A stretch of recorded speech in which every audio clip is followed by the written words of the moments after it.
और इस तरह दिन बीत रहे थे। शादी नजदीक आती जा रही थी और सभी का सहारा एक दूसरे से छूटता जा रहा था। सुधा के मन पर जो कुछ भी धीरे धीरे मरघट की उदासी की तरह बैठता जा रहा था, और चंदर अपने प्यार से, अपनी मुस्कानों से, अपने आंसुओं से धोने के लिए व्याकुल हो उठा था। लेकिन यह जिंदगी थी जहाँ प्यार हार जाता है, मुस्कानें हार जाती हैं, आंसू हार जाते हैं, तस्तरी प्याले कुल्हड़ पत्तले कालीने दरिया और बाजे जीत जाते हैं। जहाँ अपनी जिंदगी की प्रेरणा मूर्ति के आंसू गिरने के बजाय कुल्हड़ और प्याले गिनवा कर रखने पड़ते हैं, और जहाँ किसी आत्मा की उदासी को अपने आंसुओं से धोने के बजाय पत्तले धुलवाना ज़्यादा महत्वपूर्ण होता है। जहाँ भावना और अंतर्द्वंद के सारे तूफान सुनार और बिजली वालों की बातों में डूब जाते हैं, और जहाँ दो आंसुओं में डूबते हुए व्यक्तियों की पुकार शहनाइयों की आवाज़ में डूब जाती है, और जिस वक्त कि आदमी के हृदय का कण कण छत विक्षत हो जाता है, जिस वक्त उसकी नसों में सितारे टूटते हैं, जिस वक्त उसके माथे पर आग धधकती है, जिस वक्त उसके सिर पर से आसमान और पांव तले से धरती हट जाती है, उस समय उसे शादी की साड़ियों का मोल तोल करना पड़ता है और बाजे वाले को एडवांस रुपए देना पड़ता है। ऐसी थी उस वक्त चंदर की जिंदगी, और उस जिंदगी ने अपना चक्र पूरी तरह चला दिया था। करोड़ों तूफान घुमाड़ते हुए उसे नचा रहे थे। वह एक क्षण भी कहीं नहीं टिक पाता था। एक पल भी उसे चैन नहीं था। एक पल भी वह यह नहीं सोच पाता था कि उसके चारों ओर क्या हो रहा है। वह बेहोशी में, मूर्छा में मशीन की तरह काम कर रहा था। आवाजें थीं कि उसके कानों से टकरा कर चली जाती थीं। आंसू थे कि हृदय को छू नहीं पाते थे। चक्र उसे फंसा कर खींचे लिए जा रहा था। बिजली से ज्यादा तेज, प्रलय से भी ज्यादा सशक्त वह खींचा जा रहा था, सिर्फ एक ओर। शादी का दिन। सुधा ने नथुनी पहनी, उसे नहीं मालूम। सुधा ने कोरे कपड़े पहने, उसे नहीं मालूम। सुधा ने चूड़े पहने, उसे नहीं मालूम।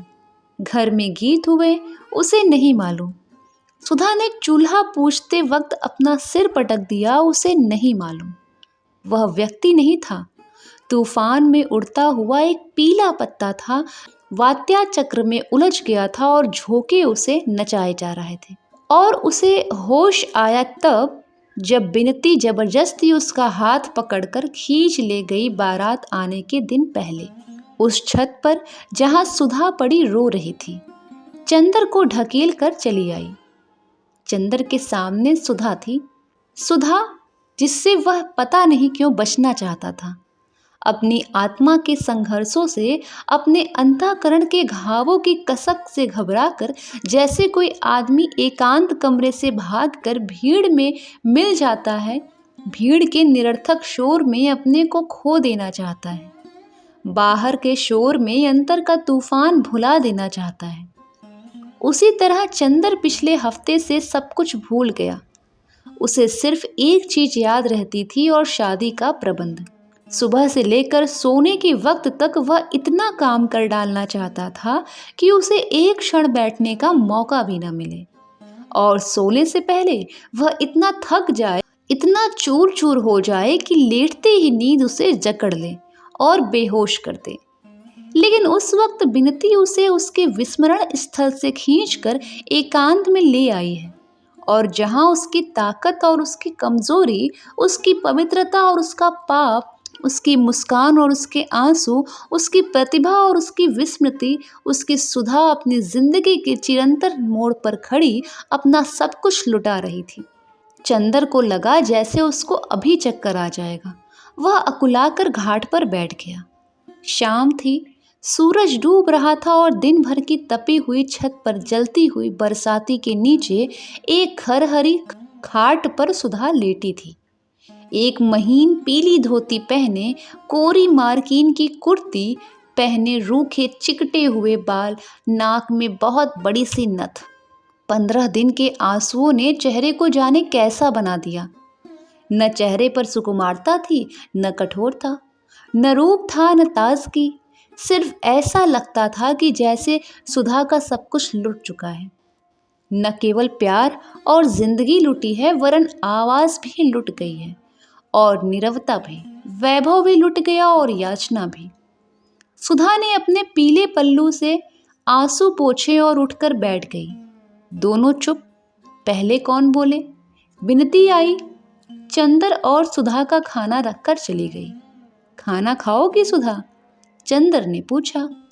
सुधा कुछ नहीं बोली, सिर्फ सिर हिला दिया और डूबते हुए सूरज और उड़ते हुए बादलों की ओर देखकर जाने क्या सोचने लगी। चंदर ने थाली खिसका दी और सुधा को अपनी ओर खींचकर बोला, सुधा, इस तरह कैसे काम चलेगा? तुम्ही को देखकर तो मैं अपना धीरज संभालूंगा। बताओ, और तुम ही यह कह रही हो? सुधा चंदर के पास खिसक आई और 2 मिनट तक चुपचाप चंदर की ओर फटी हुई पथराई आंखों से देखती रही और एकदम हृदय को फाड़ देने वाली आवाज में चीख कर रो उठी। चंदर, अब क्या होगा? चंदर की समझ में नहीं आया वह क्या करे। आंसू सूख चुके थे, वह रो नहीं सकता था। उसके मन पर कहीं कोई पत्थर रखा था जो आंसुओं की बूंदों को बनने के साथ ही सोख लेता था। लेकिन वह तड़प उठा। सुधा, वह घबरा कर बोला, सुधा, तुम्हें हमारी कसम है, चुप हो जाओ। चुप, बिल्कुल चुप। हाँ, ऐसे ही। सुधा चंदर के पांवों में मुंह छिपाए सी, उठकर बैठो ठीक से। सुधा, इतना समझ बूझकर यह सब करती हो? छी, तुम्हें अपना दिल मजबूत करना चाहिए, वरना पापा को कितना दुख होगा। पापा ने तो मुझसे बोलना भी छोड़ दिया है चंदर। पापा से कह दो आज तो बोल लें, कल से तो हम उन्हें परेशान करने नहीं आएंगे, कभी नहीं आएंगे। अब उनकी सुधा को सब ले जा रहे हैं, जाने कहाँ ले जा रहे हैं। और फिर वह फपक फपक कर रो पड़ी। चंदर ने बिनती से पापा को बुलवाया। सुधा को रोते हुए देखकर बिनती खड़ी हो गई। दीदी, रो मत दीदी, हम किसके भरोसे रहेंगे यहाँ? और सुधा को चुप कराते कराते बिनती भी रोने लगी और आंसू पोंछते हुए चली गई। पापा आए। सुधा चुप हो गई और कुछ नहीं कहा, फिर रोने लगी।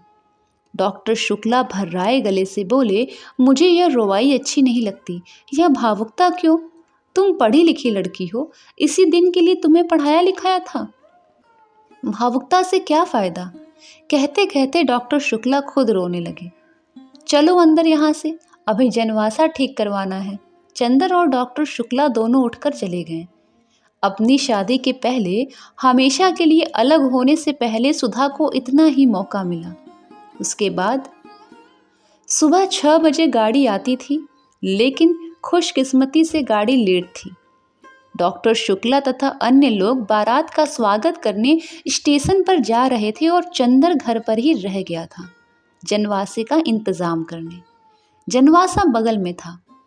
माथुर साहब के बंगले के दोनों हॉल और कमरा खाली करवा लिए गए थे।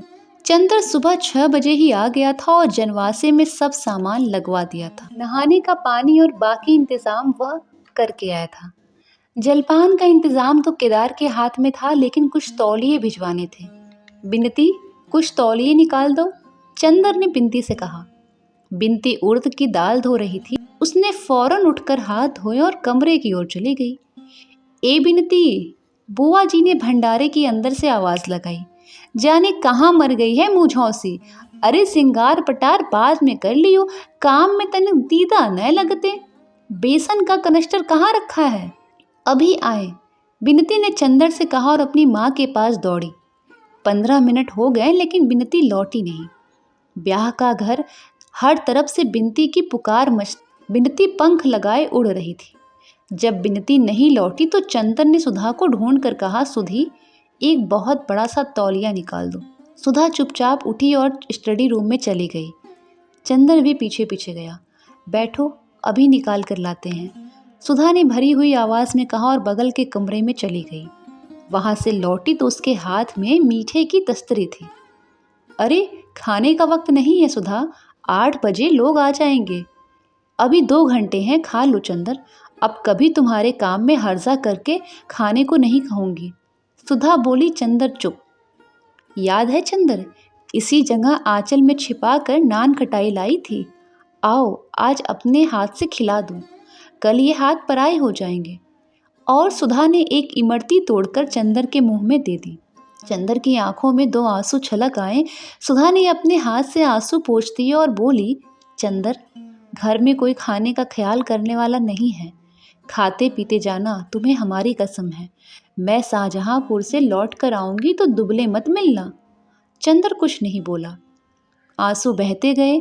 सुधा खिलाती गई, वह खाता गया। सुधा ने गिलास में पानी दिया, उसने हाथ धोया और जेब से रुमाल निकाला। क्यों, आज आंचल में हाथ नहीं पोंछोगे? सुधा बोली। चंदर ने आंचल हाथ में ले लिया और पलकों पर आंचल दबाकर फूट फूट कर रोने लगा। छी चंदर, आज तो हम संभल गए हैं, हमने सब स्वीकार कर लिया चुपचाप। अब तुम कमज़ोर मत बनो, तुमने कहा था मैं शांत रहूं तो शांत हो गई। अब क्यों मुझे भी रुलाओगे? उठो। चंदर उठकर खड़ा हो गया। सुधा ने एक पान चंदर के मुंह में देकर कत्था उसकी कमीज में लगा दिया। चंदर कुछ नहीं बोला। अरे आज तो लड़ लो चंदर, आज से खत्म कर देना। इतने में बिनती तौलिया ले आई। दीदी, इन्हें कुछ खिला दो, ये खा नहीं रहे हैं। बिनती ने कहा। खिला दिया। सुधा बोली। देखो चंदर, आज मैं नहीं रोऊंगी, लेकिन एक शर्त पर। तुम बराबर मेरे सामने रहना, मंडप में रहोगे ना? हाँ रहूँगा, चंदर ने आंसू पीते हुए कहा। कहीं चले मत जाना, मेरी आखिरी विनती है, सुधा बोली। चंदर तौलिया लेकर चला आया। क्योंकि बारात में कुल 8 ही लोग थे, अतः घर की और माथुर साहब की 2 ही कारों में काम चल गया। जब ये लोग आए तो नाश्ते का सामान तैयार था और चंदर चुपचाप बैठा था। उसने फौरन सबका सामान लगवाया और सामान रखवा कर वह जा ही रहा था कि कैलाश ने पीछे से कंधे पर हाथ रखकर उसे पीछे घुमा लिया और गले लगाकर बोला, कहाँ चले कपूर साहब, नमस्ते। चलो पहले नाश्ता करो। और खींचकर वह चंदर को ले गया। अपने बगल की मेज पर बिठाकर उसकी चाय अपने हाथ से बनाई और बोला, कुछ नाराज थे क्या कपूर? खत का जवाब क्यों नहीं देते? हम तो बराबर खत का जवाब देते रहे यार। कपूर चाय पीते हुए बोला। अच्छा, तो हम घूमते रहें इधर उधर, खत गड़बड़ हो गए होंगे। लो समोसा खाओ, कैलाश ने कहा। चंदन ने सिर हिलाया तो बोला, अरे वाह, म्यां शादी तुम्हारी नहीं हो रही है, हमारी हो रही है। समझे, तुम क्यों तकल्लुफ कर रहे हो? अच्छा कपूर, काम तो तुम ही पर सब होगा। हाँ, कपूर बोला। बड़ा अफसोस है यार, जब हम लोग पहली दफ़ा मिले थे तो यह नहीं मालूम था कि तुम और डॉक्टर साहब इतना अच्छा इनाम दोगे अपने को बचाने का। हमारे लायक कोई काम हो तो बताओ। आपकी दुआ है, चंदन ने सिर झुकाकर कहा और सभी हंस पड़े। इतने में शंकर बाबू डॉक्टर साहब के साथ आए और सब लोग चुप हो गए। दिन भर के व्यवहार से चंदर ने देखा कि कैलाश भी उतना ही हंसमुख और शालीन है जितने शंकर बाबू थे। वह उसे राजनीतिक क्षेत्र में जितना फौलादी लगा था, घरेलू जिंदगी में उतना ही अच्छा लगा। चंदर का मन खुशी से नाच उठा। सुधा की ओर से वह थोड़ा निश्चिंत हो गया। अब सुधा निभा ले जाएगी। वह मौका निकालकर घर में गया। देखा, सुधा को औरतें घेरे हुए बैठी थी और महावर लगा रही थी। बिनती कनस्तर में से घी निकाल रही थी। चंदर गया और बिनती की चोटी घसीट कर बोला, ओ गिलहरी, घी पी रही है क्या? बिनती ने दंग होकर चंदर की ओर देखा। आज तक कभी अच्छे भले में तो चंदर ने उसे नहीं चढ़ाया था, आज क्या हो गया? आज जबकि पिछले 15 रोज से चंदर के होठ मुस्कुराना भूल गए हैं। आंख फाड़ कर क्या देख रही है? कैलाश बहुत अच्छा लड़का है, बहुत अच्छा। अब सुधा बहुत सुखी रहेगी। कितना अच्छा होगा बिनती, हंसती क्यों नहीं गिलहरी? और चंदर ने बिनती की बाह में चुटकी काट ली। अच्छा, हमें दीदी समझा है क्या? अभी बताती हूँ। और घी भरे हाथ से चंदर की बाह पकड़कर बिनती ने जोर से घुमा दी। चंदर ने अपने को छुड़ाया और बिनती को चपत मारकर गुनगुनाता हुआ चला गया। बिनती ने कनस्तर के मुंह पर लगा घी पोंछा और मन में बोली, देवता और किसे कहते हैं? शाम को बारात चढ़ी, सादी सी बारात। सिर्फ एक बैंड था, कैलाश ने शेरवानी और पैजामा पहना और टोपी। सिर्फ एक माला गले में पड़ी थी और हाथ में कंगन बंधा था। मोर पीछे किसी आदमी के हाथ में था। जयमाला की रस्म होने वाली थी, लेकिन बुआ जी ने स्पष्ट कर दिया था कि हमारी लड़की कोई ऐसी वैसी नहीं है कि ब्याह के पहले भरी बारात में मुंह खोलकर माला पहनाए। लेकिन घूंघट के मामले पर सुधा ने दृढ़ता से मना किया था। वह घूंघट बिल्कुल नहीं करेगी। अंत में पापा उसे लेकर मंडप में आए। घर का कामकाज निपट गया था। सभी लोग आंगन में बैठे थे। कामिनी, प्रभा, लीला सभी थी। एक और बाराती बैठे थे। सुधा शांत थी, लेकिन उसका मुंह ग्रहण के चंद्रमा की तरह निस्तेज था। मंडप का एक बल्ब खराब हो गया था और चंद्र सामने खड़ा उसे बदल रहा था। सुधा ने जाते जाते चंद्र को देखा और आंसू पोंछकर मुस्कुराने लगी और मुस्कुराकर फिर आंसू पोंछने लगी। कामिनी, प्रभा, लीला तमाम लड़कियां कैलाश पर फप्तियां कस रही थी। सुधा सिर झुकाए बैठी थी। पापा से उसने कहा, बिनती को हमारे पास भेज दो। बिनती आकर सुधा के पीछे बैठ गई। कैलाश ने आंख के इशारे से चंद्र को बुलाया। चंद्र जाके पीछे बैठा तो कैलाश ने कहा, यार यहाँ जो लोग खड़े हैं इनका परिचय तो बता दो चुपके से। चंद्र ने सभी का परिचय बताया। कामिनी, प्रभा, लीला सभी के बारे में जब चंद्र बता रहा था तो बिनती बोली, बड़े लालची मालूम होते हैं आप, एक से संतोष नहीं है। वाह वाह रे जीजाजी। कैलाश ने मुस्कुराकर चंद्र से पूछा, इसका ब्याह तय हुआ है कि नहीं? हो गया है, चंद्र ने कहा। तभी बोलने का अभ्यास कर रही है, मंडप में भी इसीलिए बैठी है क्या? कैलाश ने कहा। बिनती झेप गई और उठकर चली गई। संस्कार शुरू हुआ। कैलाश ने हाथ में नारियल और उसकी मुट्ठी पर सुधा के दोनों हाथ। सुधा अब चुप थी, इतनी चुप कि लगता था उसके होठों ने कभी बोलना जाना ही नहीं। संस्कार के दौरान ही पारस्परिक वचन का समय आया। कैलाश ने सभी प्रतिज्ञाएं स्वयं कहीं। शंकर बाबू ने कहा, लड़की भी शिक्षित है और उसे भी स्वयं वचन करने होंगे। सुधा ने सिर हिला दिया। एक असंतोष की लहर सी बारातियों में फैल गई। चंद्र ने बिनती को बुलाया। उसके कान में कहा, जाकर सुधा से कह दो कि पागलपन नहीं करते, इससे क्या फायदा? बिनती ने जाकर बहुत धीरे से सुधा के कान में कहा। सुधा ने सिर उठाकर देखा। सामने बरामदे की सीढ़ियों पर चंद्र बैठा हुआ बड़ा चिंतित सा कभी शंकर बाबू की ओर देखता तो कभी सुधा की ओर। सुधा से उसकी निगाह मिली और वह सिहर सा उठा।